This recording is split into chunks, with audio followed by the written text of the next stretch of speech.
नमस्कार, मैं हूं संजय शर्मा। आप देख रहे हैं 4 PM दिल्ली। वांगचुक साहब को क्या हो गया, क्यों फंस गए इस जाल में? अब कॉकरोच पार्टी को फंसाने की तैयारी है। अभय दुबे जी ने बताया है कि आधी रात को डर क्यों रहे हैं प्रधानमंत्री, सीधा ले चलता हूं उनके पास। नमस्कार, मैं हूं संजय शर्मा। आप देख रहे हैं 4 PM न्यूज नेटवर्क। अहंकार किसी व्यक्ति का ठीक नहीं होता, रावण का भी नहीं था। और लोग कहते हैं भगवान का भोजन घमंडी है, घमंडी गाते हैं। एक हमारे विश्व गुरु जी थे जो किसी से संवाद ही नहीं करना चाहते थे। 700-800 किसान मर गए, तो उसके बाद जब चुनाव आ गए तो उनको लगा तपस्या में कमी रह गई है। बेरोजगारों से वो बात नहीं करना चाहते। छात्र जब जंतर मंतर पर बैठे, उनको लगा बड़ा छोटा सा काम है, ये क्या फर्क पड़ेगा। लेकिन छात्रों ने, नौजवानों ने पूरे देश की दिशा बदल दी। केवल सरकार को ही नहीं झुकाया, रात के 12 बजे विश्व गुरु को आके ऐलान करना पड़ा, हम फास्ट ट्रैक कोर्ट बना रहे हैं, हम ये कर रहे हैं, वो कर रहे हैं। 47 अफसरों को बर्खास्त कर दिया गया। दिन ही खराब हो रहे हैं, रेल राज्य मंत्री का इस्तीफा हो गया। लेकिन धर्मेंद्र प्रधान का कोई जिक्र नहीं।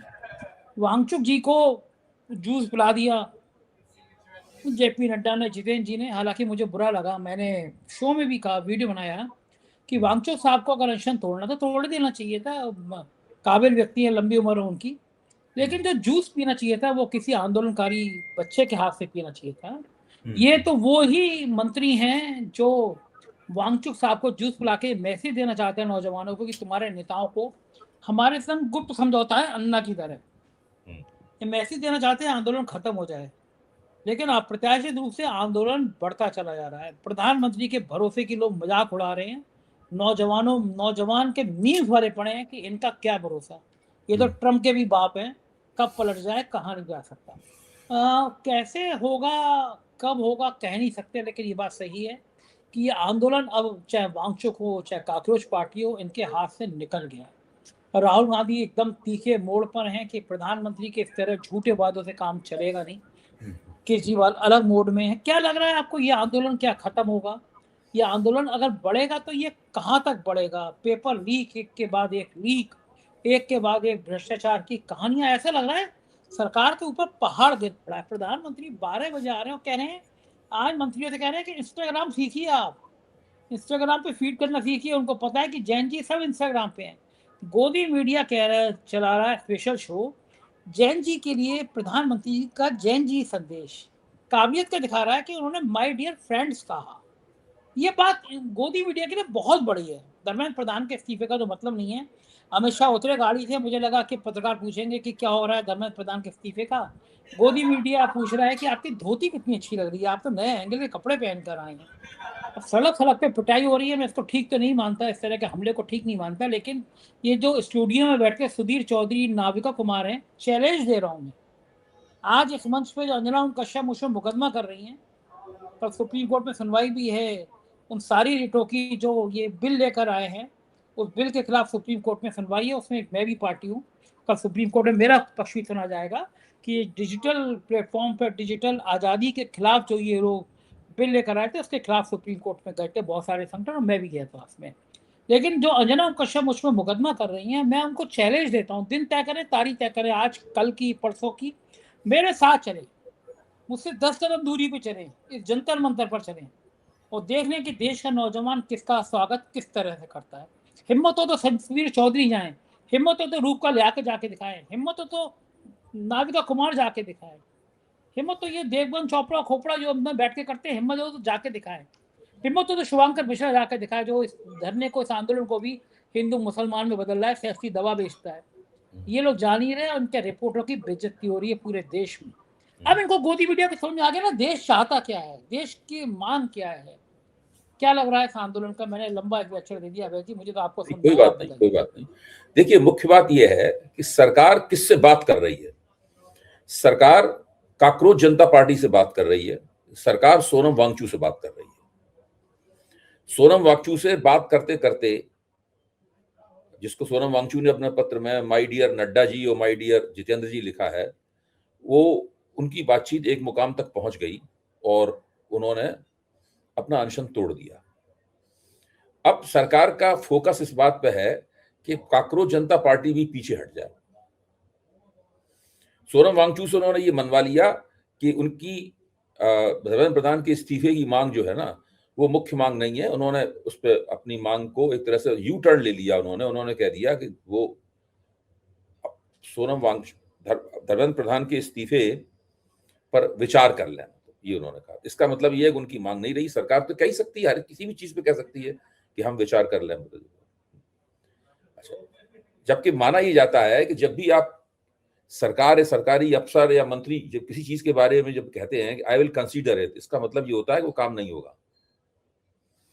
जब वो किसी काम करना चाहते हैं तो वो कहेंगे no it will be done. जब वो इट विल बी डन कहें, समझ लीजिए काम हो जाएगा। अगर उन्होंने कहा कि आई विल कंसीडर इट, तो फिर काम नहीं होगा। अगर आपने किसी नेता को अर्जी दी, मंत्री को अर्जी दी, उसे नीचे से नीचे लिख दिया अपने सचिव के लिए कि वो नियमानुसार इस काम को करें, इसका मतलब काम नहीं होगा। तो कंसीडर करने का मतलब ही ये है कि काम नहीं होगा, धर्मेंद्र प्रधान का इस्तीफा नहीं होगा, पहली बात। तो सोनम वांगचुक तो सरकार ने उनको पटा लिया, या वो पहले से पटे हुए थे, जो भी हो, हम इन सब चक्करों में नहीं फंसना चाहते, ये बात नहीं करना चाहते। दरअसल सोनम वांगचुक अब सीन पर नहीं है। उन्होंने जो कुछ किया, जो कुछ उनकी भूमिका थी, जाने अनजाने, वो भूमिका पूरी हो चुकी है। आज के बाद से हम लोग शायद उनकी चर्चा भी नहीं करेंगे, सोनम वांगचुक की। और इसी तरीके से जो सक्रिय आंदोलनकारी हैं, जो जंतर मंतर पर 25 से 35 हजार की संख्या में जमे हुए हैं, वहां पैर रखने की जगह नहीं है, वो भी अब सोनम वांगचुक के बारे में सोचना और चर्चा करना बंद कर देंगे। अब सवाल उठता है कि कांग्रेस जनता पार्टी क्या करेगी, ये है एक बड़ा मुद्दा। आज विट्ठल भाई पटेल हाउस में कांग्रेस जनता पार्टी के प्रतिनिधिमंडल के साथ में सरकारी प्रतिनिधिमंडल की बात हुई। सरकारी प्रतिनिधिमंडल में जेपी नड्डा थे और मंत्री लोग और थे। कांग्रेस जनता पार्टी में के प्रतिनिधिमंडल में दीप के नहीं थे, लेकिन उनके दोनों प्रवक्ता थे, रांका और वो एक और प्रवक्ता है, दोनों थे। इन तीनों प्रवक्ताओं ने उनके सामने 3 मांगे रखी। एक तो मांग ये रखी कि कोई मुकदमे नहीं लगेंगे और उन्हें मुआवजा दिया जाए। ये सब मत, ये इन मांगों को उन भाजपा के प्रतिनिधिमंडल ने कहा कि हम इन मांगों को मानने के लिए तैयार हैं। हम कोई मुकदमा नहीं लगाएंगे, कोई एफआईआर नहीं दर्ज करेंगे, और हम इन लोगों को मुआवजा देने के लिए भी तैयार हैं, इसमें हमें कोई दिक्कत नहीं। तीसरी मांग उन्होंने रखी कि धर्मेंद्र प्रधान का इस्तीफा होना चाहिए। ये मांग उन्होंने नहीं मानी। बाद में जेपी नड्डा ने कहा भी पत्रकारों से कि उन्होंने 3 मांगे रखी, उन्होंने 3 मांगों पर हम विचार कर रहे हैं। लेकिन अंदरूनी स्रोत बताते हैं कि 2 मांगे मानने के लिए वो तैयार हैं, तीसरी मांग मानने के लिए तैयार नहीं है। पार्टी का, भाजपा के अंदर माहौल ये है कि पूरी पार्टी धर्मेंद्र प्रधान के साथ है, और तर्क ये दिया जा रहा है कि इस्तीफा देना तो आसान बात है, धर्मेंद्र प्रधान तो सिस्टम को ठीक करेंगे। उन्होंने देखिए नीट की परीक्षा करवा दी और कामयाबी से करवा दी, और रिजल्ट भी निकल गया, और लड़के जो बच्चे थे वो अपनी अपनी पढ़ाई लिखाई में वापस भी चले गए। तो इस्तीफा वो क्यों दें? इस्तीफा देने की तो कोई तुक नहीं है, इस्तीफा देने से तो कोई समस्या हल नहीं होगी। और इस प्रकार के घिसे पिटे पुराने, आप जानते हैं, इस प्रकार के तर्क दिए जाते हैं। मतलब एक नैतिकता का तकाजा होता है कि आप इस्तीफा दें या ना दें, लेकिन इस्तीफा देने का प्रस्ताव करें। अगर धर्मेंद्र प्रधान ये कहें कि मैं इस्तीफा देने के लिए तैयार हूं, फिर मोदी जी या उस पार्टी की तरफ से आएगा कि नहीं, आपकी इस प्रस्ताव की इज्जत करते हैं, आपकी प्रशंसा करते हैं, लेकिन हम नहीं चाहते कि आप इस्तीफा दें, हम चाहते हैं कि आप शिक्षा प्रणाली को सुधारें, ये करें, वो करें। ये सब भी ड्रामा करने के लिए तैयार नहीं है, इतना नाटक करने के लिए भी तैयार नहीं है। धर्मेंद्र प्रधान इस्तीफा नहीं देंगे, ये बिल्कुल अब तकरीबन फाइनल, अंतिम बात हो गई है। अब गेंद जो है वो कांग्रेस जनता पार्टी के पाले में है कि वो अब क्या करेगी, क्योंकि मौके पर आंदोलन के मंच पर तो कांग्रेस जनता पार्टी बैठी हुई है। अगर कोई संस्था बैठी हुई है तो कांग्रेस जनता पार्टी बैठी हुई है। अब ये दीप के वहां जमे हुए हैं, गीतांजलि जो उनकी पत्नी है सोनम वांगचुक की, वो जमी हुई हैं, और उनके प्रवक्तागण जमे हुए हैं, और वो सब, और कुछ इधर उधर के लोग भी होंगे। कांग्रेस वहां मंच पे नहीं है, लेकिन ऐसा सुना गया है कि कांग्रेस इस आंदोलन की हेल्प भी कर रही है, मदद भी कर रही है। खुद सोनम वांगचुक वगैरह ने एक बयान भी दिया है कि कांग्रेस सेवा दल के लोग हमारे लिए खाने पीने का इंतजाम कर रहे हैं, सब कर रहे हैं, मतलब इसलिए हमारे उनके बीच में कोई मतभेद नहीं है, इसलिए हम दोनों को लड़ाने की कोशिश न की जाए, ये उन्होंने कहा।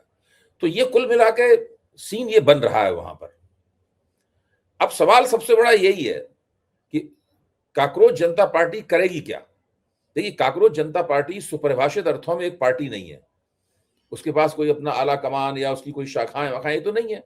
ये तो इंस्टाग्राम जनित एक समूह है लोगों का, जो अपने आप को काकरोच कहते हैं, और भारतीय जनता पार्टी के कुछ मंत्री वगैरह बहुत आक्रामक हैं। आज मैंने पीयूष गोयल का एक वक्तव्य पढ़ा, देखा मैंने, इसमें पीयूष गोयल बहुत गुस्से भर कह रहे थे कि मैं तो मोदी जी को यह परामर्श दूंगा कि वो 2-3 काकरोचों को लटका दें, सरेआम लटका दें। मैं तो मोदी जी को परामर्श ये दूंगा कि वो 2-3 काकरोचों को सरेआम लटका दें। जो काम उन्होंने गुजरात में किया था वो यहां ही करें, वैसे ही इन सब की दम निकल जाएगी, ये सब भाग जाएंगे। ये उनका वक्तव्य है पीयूष गोयल का। दूसरा वक्तव्य धर्मेंद्र प्रधान का हम जानते ही हैं, जो कह रहे हैं कि ये सब दहशतगर्द हैं। एक मोदी जी का भी वीडियो चल रहा है, वो नहीं जो उन्होंने इसमें कहा था कि हम नया कानून पास करेंगे, तो उस कानून को भी आज कैबिनेट की मीटिंग में उस कानून के मसवदे को पास कर दिया गया। सोमवार को वो संसद में वो कानून रखा जाएगा, पर्चा लीक के खिलाफ वो कानून आएगा। तो मोदी जी सीन ये बनाना चाहते हैं अपनी तरफ से कि पर्चा लीक की समस्या के खिलाफ हम जितना कर सकते हैं सब कर रहे हैं। सबसे पहले हमने परीक्षा करवा दी, कामयाबी से परीक्षा करवा दी। अब हम भविष्य में ये ना हो, इसके लिए हम एक बहुत कड़ा कानून बना रहे हैं, जिसमें हम जबरदस्त सजा का प्रावधान करेंगे, और जो पर्चा लीक में पकड़ा जाएगा उसको हम उल्टा लटका देंगे वगैरह वगैरह। ये सब ये करके वो दिखाना चाहते हैं कि हमने कोई अपनी तरफ से कमी नहीं छोड़ी। एक गलती हो गई, पर्चा लीक हो गया, अब हम आगे नहीं होने देंगे, पर्चा लीक ले हमने इतना तगड़ा कानून बना दिया। ये सब पूरा सीन वो सोमवार को सदन में पर्चा लीक खिलाफ कानून को रखेंगे। फिर देखें विपक्ष का क्या रुख होता है। वहां गेंद राहुल गांधी के पाले में होगी। भाई, पर्चा लीक के खिलाफ अगर कानून बन रहा है तो अब विपक्ष क्या उसका विरोध करेगा? विपक्ष क्या करेगा? विपक्ष उसका समर्थन करेगा, या विपक्ष समर्थन करते हुए सरकार को घरे आएगा, वहां पर सरकार की खिंचाई करेगा? जब कानून पे बहस होगी तो उसके ऊपर विपक्ष को बड़ी बड़ी बातें बोलेगा, अपने भाषण देगा। अब देखिए क्या होता है सोमवार को। अच्छा, तो अब युद्ध जो है ना, जब जैसे कानून पेश होगा, युद्ध जंतर मंतर से हटकर सदन में पहुंच जाएगा युद्ध। तो सदन में राहुल गांधी लड़ेंगे और मंच पर यहाँ पे काकरोच जनता पार्टी के लोग बैठे हुए हैं। तो अभी तो ये आप समझ लीजिए कम से कम मुझे लगता है कि 1 हफ्ते तक ये रस्साकशी चलने वाली है। कल शनिवार है, परसों इतवार है, नरसों 3 दिन तो समझ लीजिए यही हो गए। फिर उसमें बिल के ऊपर विचार होगा वगैरह, बिल की कुछ बातों की आलोचना भी कड़ी होगी।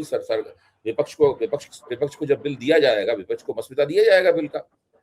पहले तो 1 हफ्ते पहले इस तरह के कानूनों का मसविदा दिया जाता था, अब तो उसी दिन देते हैं सवेरे। ये लोग तो देते ही नहीं पहले। तो उस दिन विपक्ष पढ़ के तय करेगा कि इसमें भाई कौन कौन सी चीजें बहुत आपत्तिजनक है, या बहुत तानाशाहीपूर्ण है, या काला कानून है, क्या है क्या नहीं है। देखते उस बात को, क्या सा कानून होता है कुछ पता तो है नहीं हम लोगों को, विपक्ष को भी नहीं पता है। तो अभी पूरा आंदोलन इस मुकाम पर खड़ा हुआ। अब इस आंदोलन का एक और पक्ष है जिसकी चर्चा हम नहीं कर पा रहे हैं, क्योंकि हमारा सारा फोकस जंतर मंतर पे हो जाता है, सारा फोकस सरकार पे हो जाता है, सारा फोकस काकरोच जनता पार्टी पे हो जाता है, सारा फोकस राहुल गांधी पे हो जाता है। वो दूसरा पक्ष है, उसकी थोड़ा रिपोर्टिंग कराना जरूरी है संजय जी। और वो पक्ष ये है कि देश के विभिन्न कोनों में बिना काकरोच जनता पार्टी की उपस्थिति की, काकरोच जनता पार्टी की तो शाखाएं हैं नहीं। कांग्रेस आधिकारिक रूप से आंदोलन चला नहीं रही है। ये कांग्रेस तो छात्रों की गूंज वगैरह वो कार्यक्रम चला रही है, एनएसयूआई का। इस तरह के प्रतिरोध प्रदर्शन जो हैं वो देश के विभिन्न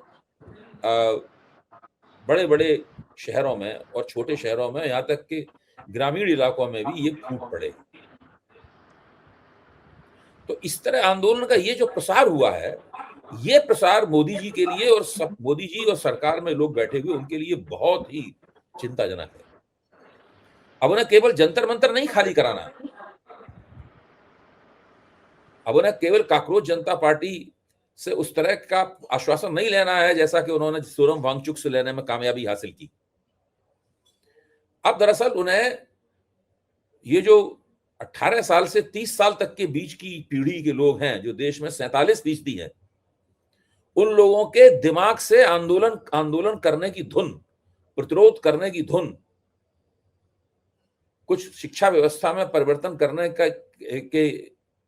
का जज्बा, ये निकालना है सरकार को, आरएसएस को। ठीक बात। जो करी इधर वो अब वो जो है कैसे सोनम, निकालेंगे ये सवाल है। हाँ जी। वो मुश्किल है। सोनम वांगचुक ने वीडियो जारी करके किया है, कहा है कि मेरे अनशन तोड़ने पर सवाल पैदा हो रहे हैं, मैं 26 दिन भूखा रहा, 11 किलो वजन कम हो गया, मुझ पे संदेह किया जा रहा है। लेकिन मेरा सवाल ये है कि अगर आपको जो अनशन तोड़ना था तो वो आपको बीजेपी के मिनिस्टर के हाथों से जूस क्यों पीना था? राजनीति में ईमानदारी होनी नहीं चाहिए, दिखनी भी चाहिए। वो भारतीय असल में जनता है क्या पार्टी कि की अगर सरकार। आप संजय जी, है क्या, अगर आप सोनम वांगचुक और इस अनशन की का निकट इतिहास देखें तो आप पाएंगे कि सोनम वांगचुक शुरू से ही दो घोड़ों की सवारी कर रहे थे। उनके लिए शायद ये जरूरी भी है। जरूरी इसलिए है कि उन्हें लद्दाख के लिए स्पेशल दर्जा चाहिए, विशेष दर्जा चाहिए उन्हें लद्दाख के लिए। मुख्य तौर पे वो एक्टिविस्ट तो लद्दाख के हैं। मुझको लगता है कि उनके कानों में मोदी जी का कोई संदेश फुसफुसाया गया है कि लद्दाख पे आपकी हम मांगे मान लेंगे। आप ये इसको धर्मेंद्र प्रधान के इस्तीफे को कंसीडरेशन की कैटेगरी में ले आइए, और वो उन्होंने कर दिया, ऐसा मुझे लगता है।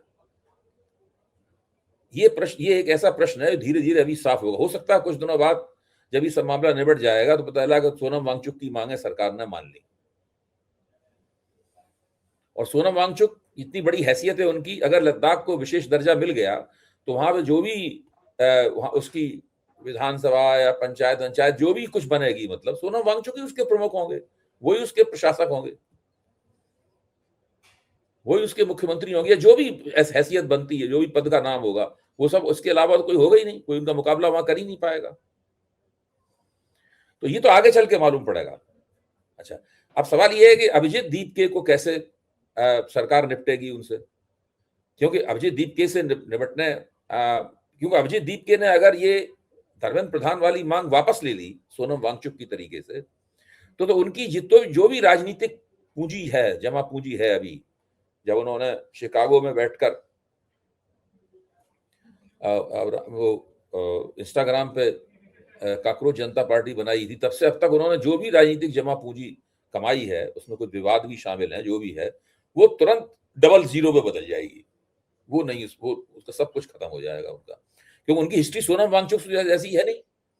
सोनम वांगचुक की इतिहास तो बहुत पुराना है, वो मैग्सेसे अवार्ड विनर हैं, और भी कई उन्हें पुरस्कार वगैरह मिल चुके हैं। उनके बारे में ये कहा जाता है कि उन्हीं के ऊपर 3 इडियट फिल्म बनी थी, हालांकि आमिर खान ने इसको मना कर दिया है कि हम बोले आप तो जानते ही नहीं सोनम वांगचुक कौन है? लेकिन तो उनकी प्रतिष्ठा अधिक है। वो अमिताभ बच्चन के कौन बनेगा करोड़पति कार्यक्रम में भी आ चुके हैं। वो कार्यक्रम मैं देखता नहीं हूँ, अमिताभ बच्चन का कार्यक्रम जब वो आ रहे सोनम वांगचुक तो मैंने उसको देखा था, पुरानी बात हो गई। तो वो प्रतिष्ठित आदमी है, जमे हुए आदमी है, और लद्दाख के एक्टिविज्म में सरकार उन्हें देशद्रोह के आरोप में जेल भी डाल चुकी है, जेल से रिहा भी सरकार कर चुकी है। तो उनका एक इतिहास है। वो इतिहास अभिजीत दीपके के पास नहीं है। सोनम वांगचुक तो कुछ भी करते, कुछ भी करें, कुछ ना करें, वो सोनम वांगचुक ही बने रहेंगे। अभिजीत दीपके समाप्त हो जाएंगे, जीरो हो जाएंगे, अगर उन्होंने ये मांग जो है उन्होंने सरकार की मान ली कि वो धर्मेंद्र प्रधान के इस्तीफे से एक कदम पीछे हट जाए या दाएं बाएं हो जाए। तो ये यहाँ पे बात फंसी हुई है पूरी तरीके से। जी बिल्कुल ठीक है अभय जी। और मजे की बात ये है, पहले प्रधानमंत्री जी 8 बजे आते थे, नोटबंदी जीएसटी। अब प्रधानमंत्री जी को नींद नहीं आ रही है, आधी रात को आती है। 2 दिन पहले परसों आधी रात को आके उन्होंने वीडियो जारी किया कि हम फास्ट ट्रैक बनाएंगे और ये करेंगे वो करेंगे। और जिस समय मैं आपसे बात कर रहा हूँ, रात के 11 बज रहे हैं, 5 मिनट पहले, 7 मिनट पहले प्रधानमंत्री जी फिर प्रकट हो गए। अब प्रधानमंत्री जी क्या रहे हैं, सुनिए, आप मजेदार बात, हंसेंगे। युवाओं को बहुत बहुत धन्यवाद, आपने मुझे इतना बढ़िया रिस्पांस दिया मेरे वीडियो पे, मेरी बातचीत पे, आपने इतने सकारात्मक सुझाव दिए। अभी इंस्टाग्राम का नया नया चस्का लगा है प्रधानमंत्री जी को। मंत्रियों से कह रहे थे कि तुम इंस्टाग्राम पे जोड़ो, क्योंकि अब इंस्टाग्राम की ताकत समझ में आ रही है। सवेरे तो मुझे कुछ और पता लगा था संजय जी, सवेरे तो मुझे पता लगा था कि प्रधानमंत्री का वो जो वीडियो था, इसमें उन्होंने नया कानून लाने की बात कही थी, उसके नीचे जो टिप्पणियां आई थी वो प्रधानमंत्री के प्रति काफी कठोर टिप्पणियां थी, बहुत खराब थी, बहुत अश्लील थी, बहुत ही खराब टिप्पणियां थी, गाली गलौजपूर्ण टिप्पणियां थी। अब प्रधानमंत्री झूठे नैरेटिव चलाने में माहिर हैं, अब वो अपनी तरफ से कहेंगे बड़ी सकारात्मक टिप्पणी आई। अब सवाल ये है कि अब आप खंडन करते दीजिए कि नहीं, सकारात्मक नहीं थी, नकारात्मक टिप्पणी थी। अब आप उनकी सकारात्मक टिप्पणियों के मुकाबले ये नकारात्मक टिप्पणियां करें, कुछ टिप्पणियां भी सुना दिखा देते 4 PM के मंच पे तो मजा आ जाता। मैं सोच रहा हूँ शो ही कर दूं, टिप्पणियां दिखा दूं, गूगल पे दिखा देंगे, फिर एक टिप्पणी परसों को शो चैनल कर बंद कर दी देंगे मुझे, है। परसों ही चैनल बंद हो जाएगा, फिर मुझे हैदर भाई तला साहब का प्रिंसिपल के पास जाना पड़ेगा कि जाइए भैया हाई कोर्ट चैनल बंद। अगर जो टिप्पणियां आ रही है ना, प्रधानमंत्री जी कह रहे हैं बड़ा बड़ा शुक्रिया, सकारात्मक सुझाव, अगर मैं वो टिप्पणियां पढ़ दूंगा और प्रधानमंत्री जी ने खुद पढ़ी होंगी तो शायद कल इस्तीफा दे देंगे कि देश मेरे बारे में इतना अच्छा सोचता है, इतनी गालियां देता है मुझे। प्रधानमंत्री की छवि खत्म हो गई, तार हो गई, जो वो आइकॉन बनते थे ना। देखिए, मैं आज सवेरे से मैं ये बात, एक दो मित्रों से बातचीत चर्चा हुई, मैंने एक बात दोहराई थी। एक सज्जन है हर्बर्ट सिलोन है, बड़े पुराने लेखक थे, तो शायद है नहीं इस दुनिया में। उनकी एक किताब है जिसका शीर्षक है तानाशाहों की पाठशाला। उसके अंदर एक फिक्रा है जो बड़ा मशहूर हुआ है कि तानाशाह मुंह पे तमाचा खाकर सिंहासन से नहीं उतरता, वो पैदे पे लात खा के उतरता है। संजय जी, तो मोदी जी के खिलाफ इंस्टाग्राम पर टिप्पणियां करके नहीं आप मोदी जी को सत्ता से हटा सकते, उसके लिए कुछ और करना पड़ेगा। उसके लिए कुछ और करना पड़ेगा, क्या करना पड़ेगा ये मैं अभी नहीं कह सकता। अच्छा, वैसे मैंने पढ़ा था कि तानाशाह को सबसे ज्यादा डर ये लगता है, इस बात का लगता है कि लोग उससे डरना बंद कर देते हैं, उसका सबसे बड़ा डर होता है। तो हमारे प्रधानमंत्री जी का भी यही डर क्या सबसे बड़ा काम आ गया कि लोगों ने उनसे डरना बंद कर दिया? क्या लगता है आपको? देखिए, जो राजनेता होते हैं और खासतौर से राष्ट्रीय स्वयंसेवक संघ की कतारों से निकले हुए राजनेता, इनका जो तिकड़मी किरदार होता है, वो पहले भी मैं मानता था कि ये लोग बड़े तिकड़मी किस्म के होते हैं, लेकिन नरेंद्र मोदी राष्ट्रीय स्वयंसेवक संघ से निकले तिकड़मी नेताओं की कतार में देखा जाए तो वो शीर्ष पे हैं। और शीर्ष भी कैसा है कि वो नंबर 1 पे हैं और पीछे 10, 20, 50, 100 नंबर तक कोई और है नहीं। वो सुपरस्टार हैं तिकड़मी राजनीति के। क्या क्या बात सोचते हैं, क्या क्या करते हैं, कौन कौन सी तिकड़म करते हैं, कब बोलना है कब नहीं बोलना है, कहाँ करना क्या करना है। अब आप खुद ही कह रहे हैं कि रात रात में उनका लगातार वो सोच रहे हैं, लगातार उनका दिमाग काम कर रहा है कि कैसे इस मामले को जो है वो बिखराया जाए। मैं मानता हूं कि भाजपा जिस मोर्चे पर खेल रही है इस वक्त, वो मोर्चा है दिल्ली का, लेकिन ये मोर्चा दरअसल सारे देश का हो गया है। उस मोर्चे पर कैसे खेलेगी भाजपा, ये देखने वाली बात होगी। बिल्कुल ठीक बात है, एक बड़ा आंदोलन तैयार हो गया। बहुत बहुत शुक्रिया अभय जी, आपने मुझे समय दिया, बातचीत की, थैंक यू। ये थे अभय दुबे जी और पूरी कहानी सुनी। मोदी जी इस समय सबसे ज्यादा डरे हुए हैं। 12 सालों में इतना डर नहीं लगा उन्हें जितना अब लगा है। इंस्टाग्राम के जरिए एक बड़ा खेल खेलने जा रहे हैं, लेकिन ये नौजवान ये आपके बाप हैं। आप इनको कच्चा मत समझिए, आप इनको बच्चा मत समझिए। जानते हैं कि किस तरह से करोड़ों अरबों रुपए सोशल मीडिया पर लगा दिया गया है इंस्टाग्राम की ब्रांडिंग पर, लेकिन नौजवानों की ताकत इससे कहीं ज्यादा बड़ी है। सोशल मीडिया पे पोल खुल चुकी है विश्व गुरु की, आप क्या सोचते हैं बताइएगा जरूर।